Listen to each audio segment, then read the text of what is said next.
Between two fiduciaries, back at it again, Jimmy. Tax checkup, one of my favorites. Well, you accountants, you guys nerd out on this stuff, and here we are, right? I love it. All right, let's get after it. So it is time to visit the tax doctor. Now that sounds about as fun as a proctology visit, doesn't it? I do. I've always liked naturally the sort of analogies to the medical profession within our industry. I think there are some parallels and comparisons that make some of the stuff that we're talking about easier to understand. I think there are, for sure. And you know what? I make fun of it, but it's one of these things where when you do it, you're really going to be able to understand things in your financial life, and you're going to be the beneficiary of that examination. No question. So continuing with the theme, the medical theme, blood work for taxes, I think this is a good way of looking at it. When you get your annual examination from your doctor, certainly when you get older like me, they want to do the blood work. Right. And they give you the full, kind of analysis of all these different things from cholesterol, you name it, right? All the different stuff. So that's what we're trying to do here. Of course. What are the different data points that you want to look at as an accountant when you're looking at this with an accountant with a financial planning eye? Right. Well, of course, everybody's situation is different, right? But nonetheless, there are variables that mean more in one person's return or the projection for their taxes than another.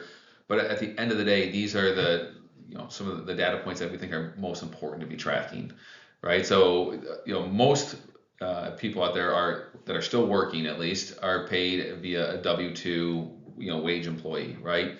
So, but that being said, their withholding is different, and what isn't known is that they have a spouse that also works, and then combining the two and understanding the total income and the total withholdings, and is that enough? Super important. I would say that's a starting point for the vast majority of the folks listening out there. Okay. Right? Like, grab your W-2. If you have a spouse, look at theirs, combine and assess. But then obviously you have all these other ancillary parts. Other income sources. So are you a 1099 employee? That's different. What other types of income might you have? Dividends and interest. If you have investments outside of the retirement account, what types of dividends and interest have already been paid year to date? I think the interest thing has gotten a lot more interesting, pun intended, over the last couple of years with the rate hikes that we had coming out of 22. Yeah. It used to be that you'd see single digit or maybe $10, $12 worth of interest coming from most families, and now it's hundreds if not thousands of dollars. I mean, oftentimes I think $10 is the threshold for a bank to even report a 1099 for interest. Yeah. And so oftentimes you weren't even getting a 1099 reported to you. So people, I think, had just forgotten, I might actually get a tax document from my bank because my checking account might actually produce a document that I have to report on the tax return. No doubt about it. That's a big change, actually. And then there's capital gains and losses, and that's a whole nother section within your tax documents. Yep. But you can take a look at those throughout the year, and it's important to really understand that, isn't it? Oh, absolutely. It's the capital gains and losses, the ability to potentially sell assets that might not have been performing very well, and to book some losses, can do a lot of great things for the portfolio. It can reduce your income in the current year, and it can provide you with a deferred tax asset moving forward. Of those losses can be offset against gains in the future to help offset future tax liability. So super important to be paying attention to that if you have those types of investments. Little plug: a couple of years ago, Two Fiduciaries. It's on our website and on YouTube. We did a section on an examination of direct indexing, which talks about how you can create a holistic plan around tax loss harvesting. Absolutely. So it's out there. Take a look at that if you're interested. RMDs stands for required minimum distributions. Right. These are from retirement accounts. This could be something if you inherited a retirement account from a loved one, from anybody really. But it depends on the number of different factors that dictate what your required minimum distribution is. Again, this is required. This is not a, do I need the money? I'll take it up. I need. No, this is the IRS doesn't care if you need it or not. There is a required amount on a number of these retirement accounts that you need to be paying attention to, because if you don't, the penalty for not taking out that required amount can be pretty steep. It is. I know that Secure Act 2.0 is giving a little bit of relief on that, but it's still not a number you want to encumber, right? Right, So right. at the end of the day, get ahead of your RMDs and know, like you said, hey, yeah, if you're in your 70s, yeah, okay, you're going to have some required minimum distributions, but you could be in your 20s Right. and have it inherited. Absolutely. So this affects a lot more people than perhaps it seems to on the surface. Agreed. And then there's Social Security. Social Security income is weird. I think a lot of people think, well, am I going to get taxed on Social Security, or Right. how does that work? Right. So yeah, I mean, the short answer is it depends, right, on based on your other income source and the amount of income. But Social Security absolutely can be taxable, and understanding how Social Security integrates with RMDs and capital gains and dividends and interest and all the other sources of income is critical for this sort of blood work for taxes and projecting out, what is the impact of Social Security on my tax return. So these data points give us a lot of insights into what's going on in somebody's financial and tax world. Absolutely. And you know how good it is to start out with a healthy breakfast, right? No question. The same thing with taxes. There are healthy choices out there, and there are things that people can do, and they can think about, strategize, and implement to help their tax savings. Absolutely. So we start the first one on the list here is Roth conversions. This is something that I think has become far more prevalent Yeah. after the Tax Cut and Job Act.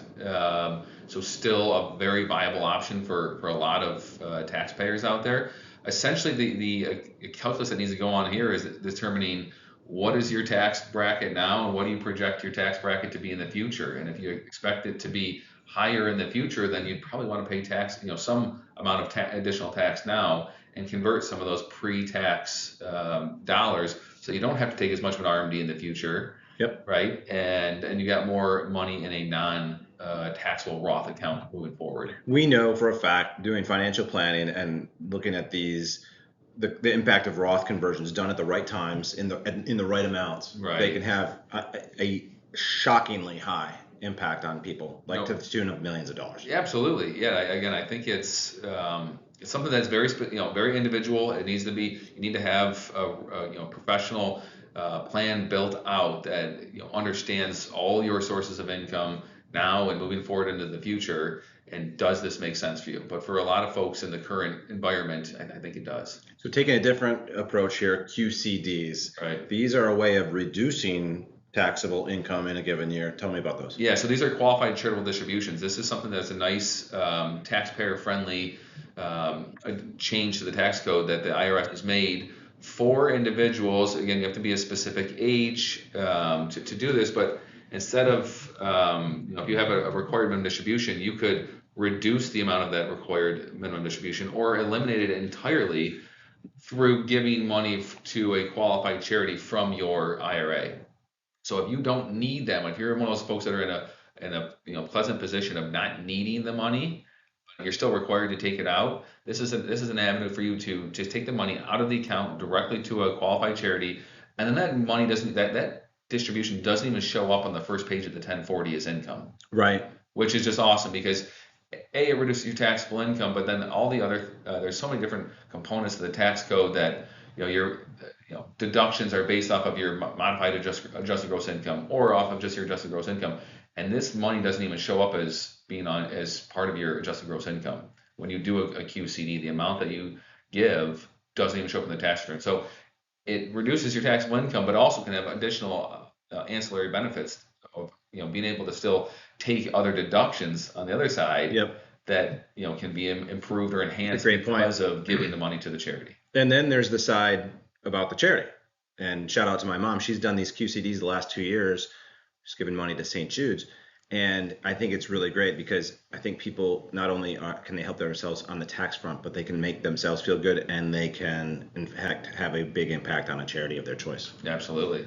All right, itemized deductions versus the standard deduction. Now we know that about more than 90% of Americans are taking the standard deduction because it's so high. And correct. But there's opportunities perhaps for some people, especially maybe 1099 employees, small business owners, et cetera, for the itemized deductions. Yeah, I think this is something that, to your point, more than 90% of taxpayers are taking the standard deduction because it is such a large amount. However, you need to be looking at the main factors for itemized deduction. You think about if you have state taxes, property taxes, mortgage interest, those, and then on top of that would be charitable contributions. So those are the four Right. main drivers of the calculus of, am I going to itemize my deductions or take the standard deduction? Absolutely. So understanding where you're currently at, and does it make sense to give a little bit more, or are you already over the standard deduction and we already know you're going to be itemizing, but just understanding which one is going to apply to you as you stand today, and are there planning opportunities to make a change to that if it makes sense. Gifting, we have the ability to gift money to individuals, to individuals, and there's an exclusion amount on an annual basis, and then there's a lifetime. Correct. But we're really talking about the annual piece here. So if I want to give to my best friend, Right. A charitable gift of, I believe the number is $17,000 this year. You'd have to source check me on that. I can't remember. But you can give up to that amount, right? And Right. it does not have any impact on estate taxes or income taxes.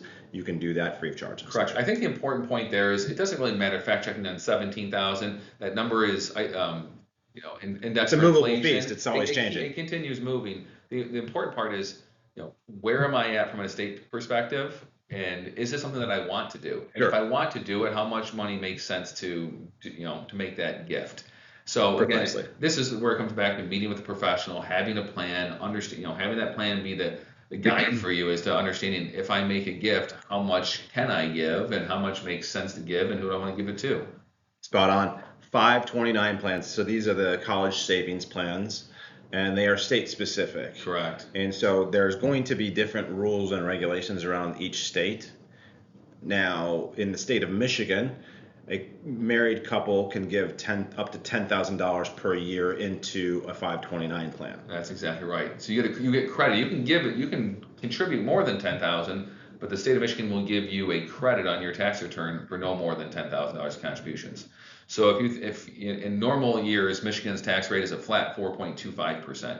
So if you were to put $10,000 into a 529 plan, essentially you're getting a $425 credit on your tax return. Right. 4.25% of that $10,000 investment. So you are incentivized from a state perspective to make the contribution to the Michigan plan. Then you think about the value of the ongoing tax deferral of the investments in that 529 account, and the potential tax-free distributions from it. There's a lot of tax benefits associated with 529 plans. Tons of stuff on 529s, right? So if people have questions, feel free to reach out to us. There's a lot of stuff to go through there and a lot of opportunities. But before we get people too dreary-eyed on this, I'd say nice job. Yeah. This is a good, comprehensive little conversation, but I think it's time to shut her down. Well, I agree. I know it's fun for me, but I know I only have people's attention for so long when we're talking taxes. Well, it's been great. Thanks everybody for sticking with us. That was a little tax checkup here from On Track Wealth Management and 2 Fiduciaries. We'll see you next time.